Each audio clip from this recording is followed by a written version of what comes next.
Our guest says we're likely to see more choppiness in the markets. Remember, there was some pretty significant selling last week, especially among the U.S. tech stocks. We're joined by Mike Vinokur, portfolio manager and senior wealth advisor at Propellus Wealth Partners, IA Private Wealth. Great to see you, Mike. Thanks for having me here. So even though November and December are great, traditionally good months seasonally for the market, you see a risk of more selling? Yeah, I mean, the markets were very, very strong without any kind of meaningful correction this year, and that's just not typically normal course. We did have the start of maybe something, as you said, last week. We think we need a little bit more follow through.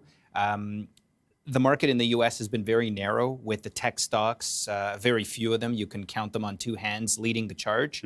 And we're concerned that unless the market really broadens out to more names within the S&P 500, as some people have said, the other 493, and into the more small mid-cap stocks, that you're going to see some more downdraft in selling because of what you're seeing with NVIDIA, Microsoft, and some of the other tech titans that most recently have had pressure.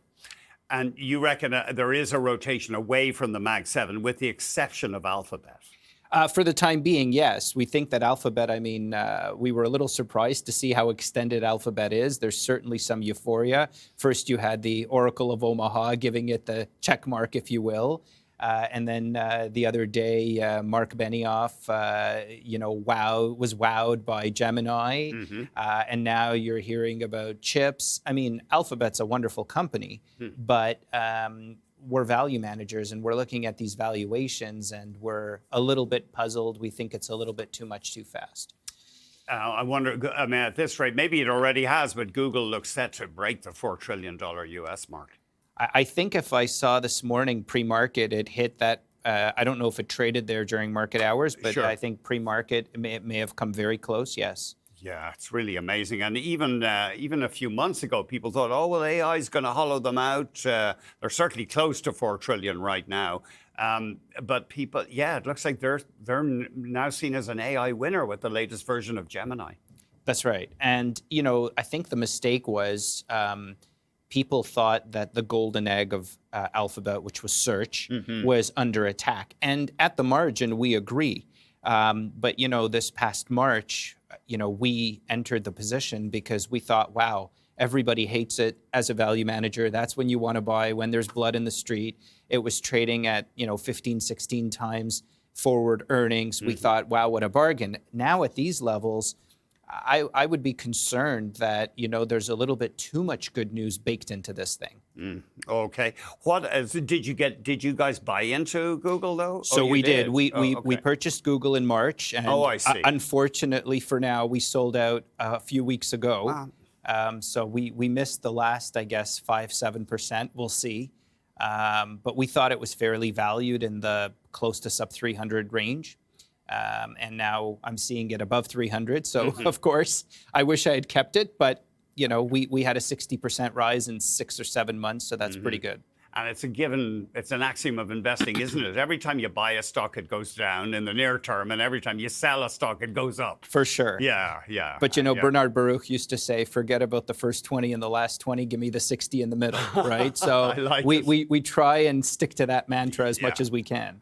Looking at NVIDIA here, it's now down 17% from its record at the end of October. Yeah.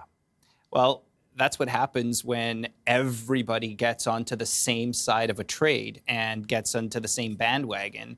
I wish we had bought it, full disclosure, we never did. But I think that at this point in time, there's going to be a much steeper correction on this security. Oh, you think there's more pain ahead for I NVIDIA? think there's more pain ahead because you're seeing the broadening. AMD is starting to be a competitor. Now Google, Alphabet may be a competitor. Intel is getting funding from the U.S. government. I don't know if they can be a direct competitor, but I guess the concern is, will they be able to retain the stronghold on all of these data center chips? We believe not. And if that's the case, then what happens to margins? What happens to sales growth? And is a 30-odd PE warranted? You reckon there's signs of excess euphoria in the market in terms of credit spreads, people willing to take on risk in the bond market? Yeah. So if you look at the the MOVE index most recently has been very subdued. What's that? So the MOVE index is a Bank of America index which tracks the volatility mostly in treasuries, right? So the treasury market has been very subdued, but corporate spreads trade typically off of treasury spreads. And so if the treasury spread volatility is very subdued, then generally the corporate market is sort of in the same vein. Now, we are looking at the high yield, or what's typically called the junk market, and we're seeing a little bit of pressure, which makes sense because of the high-profile bankruptcies of Tricolor and a few others. Jamie Dimon making the comment of "there's never one cockroach," right? Yes. So, the interplay there. But you would have thought that at this point the spreads should widen a little bit, and so we're concerned that there's a lot of complacency in that market right now. Tricolor being an entity was fueled by private debt and ran into trouble. Yeah. Salesforce, it's interesting. It has been out of favor. People concerned about AI changing that software, changing the software industry. You see value in CRM, though. Yeah, absolutely. First of all, you gotta bet on the jockey, not just the horse. We think management is key, and management at Salesforce we think is wonderful. Mark Benioff has been a great leader. You look at the balance sheet strength of this company. They've got net cash position. If you believe analyst estimates, and we do, we think they're actually underestimating the force of Agentforce and their ability to create AI agents to help their customers' businesses reduce operating costs. And I think that Salesforce itself may benefit from even more cost reductions within their own organization, which means their margins should expand even more. We better jump. Thanks, Mike. Thank you for having me. Mike Vinokur has been our guest.